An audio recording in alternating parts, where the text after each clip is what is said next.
Yes, I know we've plugged in a Porsche, but that's because this is the Cayenne Hybrid. Now Porsche say on a full charge you can get anywhere between 20 to 40 kilometers of pure electric only driving. So well, let's head out and find out.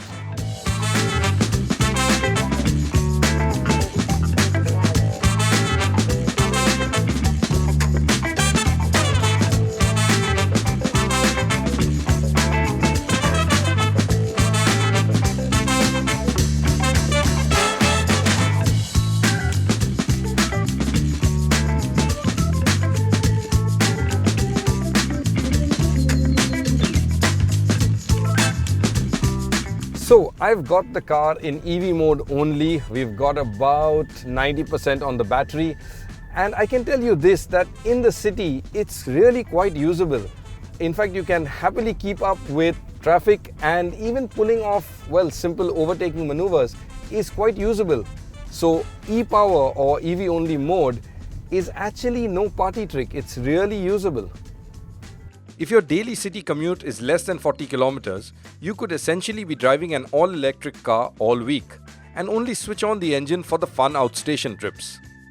The other benefit of e-power mode only is when you're at a traffic light like this, well, you aren't idling an engine. The air conditioning is still running off the batteries, but you aren't using any fuel. So it is quite economical in the city.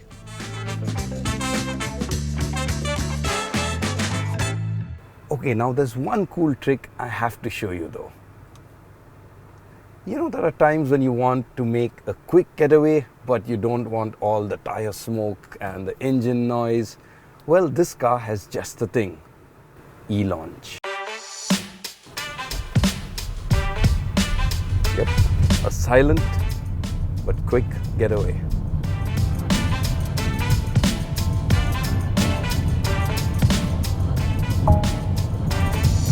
That feels really eerie, but cool.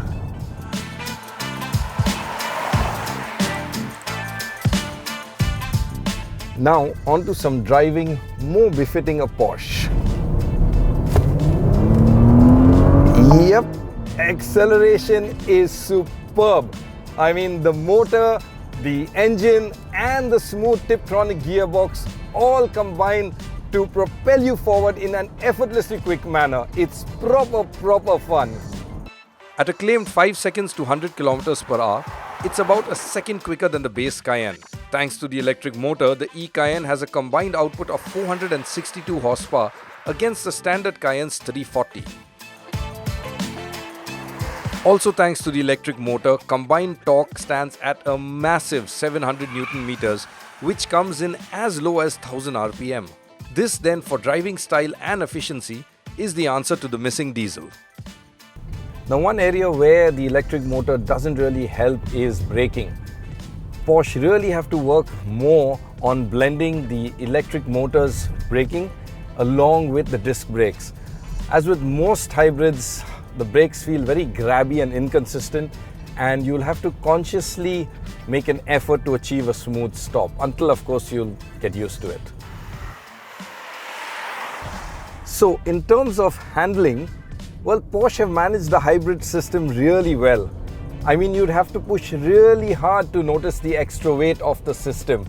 In everyday spirited driving, it's just fine. And a lot of that is down to the adaptive air suspension and of course the optional rear wheel steering that this car has. So should you be lucky enough, well, to own an e-Cayenne, you should probably opt for that.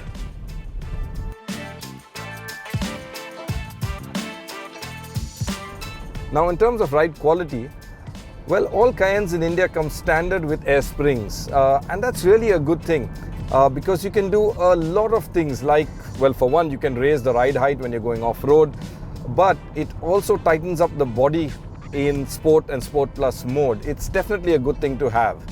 What's nice is also, even in Sport Plus, where the dampers and the springs are all at their firmest setting, the ride quality is still not so harsh.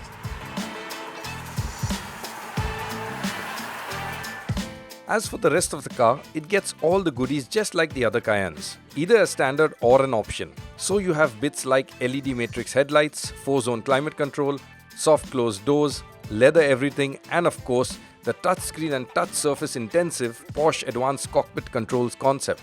Being a hybrid, however, there is one handy bit exclusive to the e-Cayenne, and that's pre-cooling the cabin.